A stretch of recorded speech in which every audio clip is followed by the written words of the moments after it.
ابھی تو نگرانی ہوگی، اور اگر اسمبلی ڈیزالو کرنی تھی تو اپنے ٹائم پر ڈیزالو کر کے 90 دن کیوں، 60 دن کیوں نہیں؟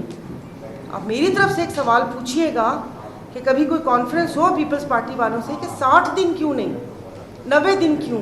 ایک آپ نے خود ان کو لوپ ہول دیا، اور سی سی آئی کی میٹنگ سب اس میں سارا کچھ آپ نے سب اختیارات دینے کے بعد آپ مطلب کس کو بے وقوف بنا رہے ہیں؟ اور باقی ان جماعتوں کو یہ ہے کہ جو بھی یہ جو بجلی اور مہنگائی کے لیے نگراں حکومت کی طرف دیکھ رہے ہیں، یہ سب کچھ یہ کر کے گئے ہیں، اور میں پہلے بھی کہہ چکی ہوں کہ کھانا آپ پکا کر گئے ہو، انہوں نے صرف سرو کیا ہے، اور وہ نگرانی کے لیے آئے ہیں. اور میں بھی انفارمیشن تو نہیں، بٹ میری جو وہ ہے کہ میں بھی یہ ٹیسٹر ہوں. السلام علیکم. کافی ساری باتیں عباسی صاحب اور مروت صاحب کہہ چکے ہیں، اب ظاہر ہے اس کو کیا ریپیٹ کروں. یہ اس وقت جس وقت میں اسمبلی میں تھی اور جو لاسٹ ڈیز تھے تب بھی بولتی رہی، اور اس کے بعد ابھی بھی مختلف جو پروگرامز میں جا کے اپنی پارٹی کا موقف اور جو کچھ میں نے وہاں پر دیکھا وہ میری کوشش ہوتی ہے کہ میں بتاؤں. تو جو یہ سارا کچھ سینیریو تو مجھے پتہ تھا کہ جیسے ہی اسمبلی ڈیزالو ہوں گی اور یہ جمہوریت کی علم بردار، سو کالڈ جمہوریت کی علم بردار جماعتیں اپنا واپس سے یہ چورن بیچنے کے لیے آ جائیں گی. سب سے پہلے تو یہ بات ہے کہ جو ان لوگوں نے ساری ترامیم اور بل میں حصے دار تھے، کوئی ان سے پوچھنے والا تھا کہ جو آپ نے صدر سے اختیارات لے کر وہ اختیارات الیکشن کمشنر کو دے دیے، تو کیا آپ کو یہ اس وقت آپ کے ذہن میں یہ بات نہیں آئی کہ یہ ترمیم کیوں کی جا رہی ہے؟ دوسرا، کے پی کے اور پنجاب کا ذکر ہوا، کیا وہاں پر وہ آئین اور قانون نہیں تھا؟ وہ کیا پاکستان کے صوبے تھے یا کسی کرناٹکا کے تھے یا کہیں اور کے صوبے تھے کہ جہاں پر اس کو آئین اور قانون کا بالادستی یاد نہیں آئی؟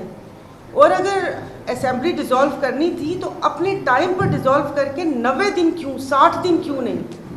آپ میری طرف سے ایک سوال پوچھیے گا کہ کبھی کوئی کانفرنس ہو پیپلز پارٹی والوں سے کہ 60 دن کیوں نہیں، 90 دن کیوں؟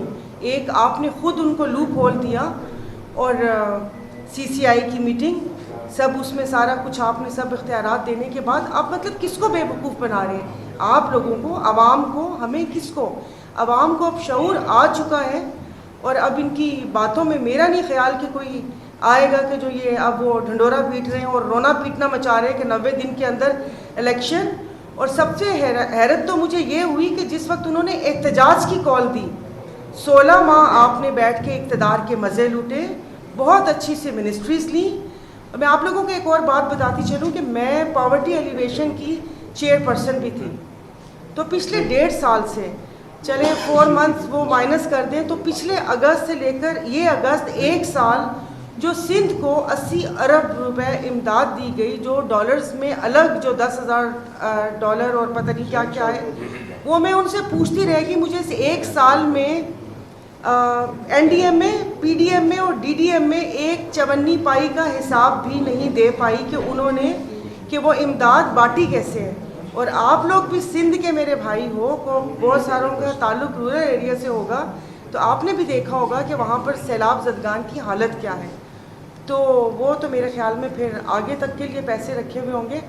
باقی یہ کہ ظاہر ہے جو پارٹی کا موقف ہے وہی مطالبہ ہے کہ صاف اور شفاف الیکشن. اب سمجھنے کی ضرورت یہ ہے کہ یہ پارٹی 90 دن کے لیے الیکشن، 90 دن کے اندر کیوں الیکشن مانگ رہی ہے؟ اس لیے کہ پیپلز پارٹی کمفرٹ زون میں ہے کہ ان کے اتنے انہوں نے اپنے انتظامات کیے ہوئے ہیں، یا ان کو اتنی شیورٹی ہے کہ آگے جو الیکشن ہوں گے وہ اپنے جو انہوں نے انتظامات کیے ہوئے ہیں، جو ہوتی ہے ٹرانسفر، پوسٹنگ، اے سی ڈی سی، ایون جو بلدیاتی الیکشن ہوئے اس میں لگ رہا تھا کہ ہمارا جو مقابلہ ہے وہ کسی امیدوار سے نہیں ہے، ریاست کے ساتھ ہے، کہ ڈی سی اور پولیس والوں کے ساتھ ہے. تو اب یہ کمفرٹ زون میں ہے. نون لیگ کے بہت سارے وزراء میری اطلاع کے مطابق، ایک آج گیا ہے اور 2-3 کل پرسوں بیرون ملک چلے جائیں گے، تو اس کا مطلب ہے کہ الیکشن کا کوئی وہ نہیں ہے. اور جو سن رہے ہیں، سوری میری بات لمبی ہو گئی، جو ابھی رپورٹس آ رہی ہیں، جو کامران خان، اعزاز سید اور جو اسلام آباد میں بھی یہ سندھ کے حالات گونج رہے ہیں کہ جو بہت سارے لوگوں کا نام نو فلائنگ لسٹ میں ECL میں ڈالا گیا ہے اور تھوڑی سی کھلبلی مچی ہوئی ہے، تو وہ تھوڑے پسینے چھوٹ رہے ہیں کہ 90 دن کے اندر واپس سے الیکشن ہو جائے.